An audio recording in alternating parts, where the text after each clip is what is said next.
दो बहुत इंपॉर्टेंट बातें जो प्रधानमंत्री ने कही कमोडोर बहल। पहला कि सिर्फ एक तीर इस्तेमाल किया तरकश का, जरा इसको समझाइए। एक तीर का उनका मेजर मतलब था कि हम, वैसे तो मैं कहूंगा कि तीनों हमारे आर्म्ड फोर्सेस की जो विंग्स हैं तीनों एकदम रेडी और एक कंसर्टेड वे से उन्होंने अटैक किया है।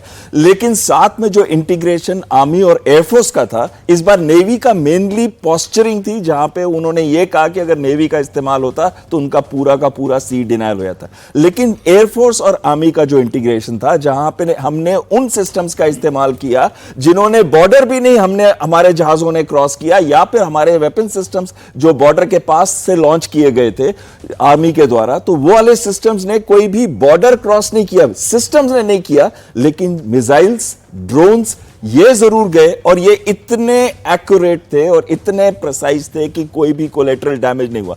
अगर आप सोचिए कि अगर पूरी तरह से आर्मी का इस्तेमाल होता, अगर आप सोचिए पूरी तरह से नेवी का इस्तेमाल होता, अभी तो हमने पार्शल इस्तेमाल किया है हवाई शक्ति का, चाहे वो ड्रोन्स की हो, चाहे वो आर्मी के हो, एयरफोर्स के हो, अभी एक ही चीज का हमने इस्तेमाल किया है। अगर हम इस्तेमाल करते तीनों सर्विसेज का, तो ये मेरा मैसेज उनके फील्ड मार्शल, जो फील्ड मार्शल है, उनके लिए है कि आतंकवाद का रास्ता छोड़ दो। हमारे प्रधानमंत्री आपको बहुत क्लियरली बता रहे हैं, कोई भी मिसजमनर करेंगे तो सोचिए आपका क्या हर्ष होगा। क्या, हाँ सर, क्या और डायमेंशंस हो सकते थे जो इस्तेमाल नहीं हुए? देखिए, जो मेरे असेसमेंट के मुताबिक हमने ग्राउंड फोर्सेस का तो इस्तेमाल किया ही नहीं। बिल्कुल ठीक।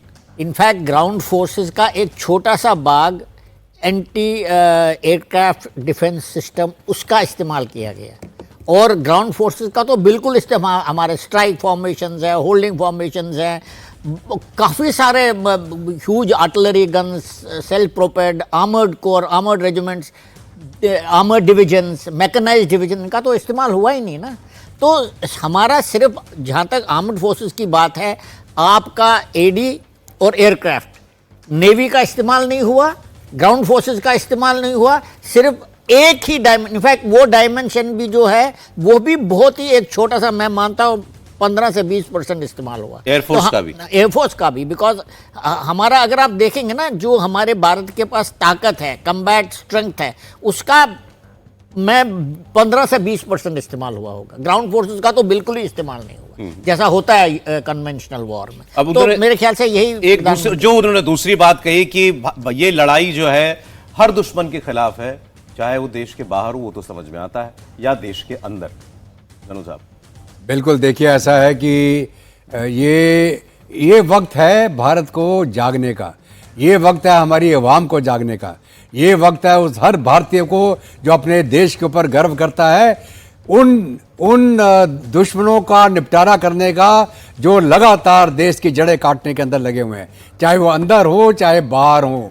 ये वक्त है हमको एकजुट होके उन सारी शक्तियों को उनका जमीन दोष करना जो लगातार भारत के खिलाफ दुर्प्रचार, गलत इंफॉर्मेशन, दुश्मन के साथ साठमेंट, टूल किट का हिस्सा बनना, ये सारा का सारा जो प्रचलन है ये बंद होना पड़ेगा।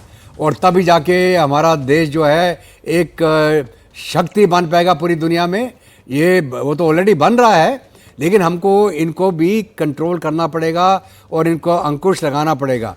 और इसके अंदर जितनी हमारी एजेंसीज हैं, जितने हमारे पॉलिटिकल पार्टी हैं, इनको ध्यान देना पड़ेगा कि आप योगदान देना चाहते हैं कि इसके बरखिलाफ जाना चाहते हैं। अरे ये कर्नल साहब कह रहे थे, आपने इस खबर की बात नहीं की जो आप चाह रहे थे, मैं वो खबर दिखा रहा हूँ।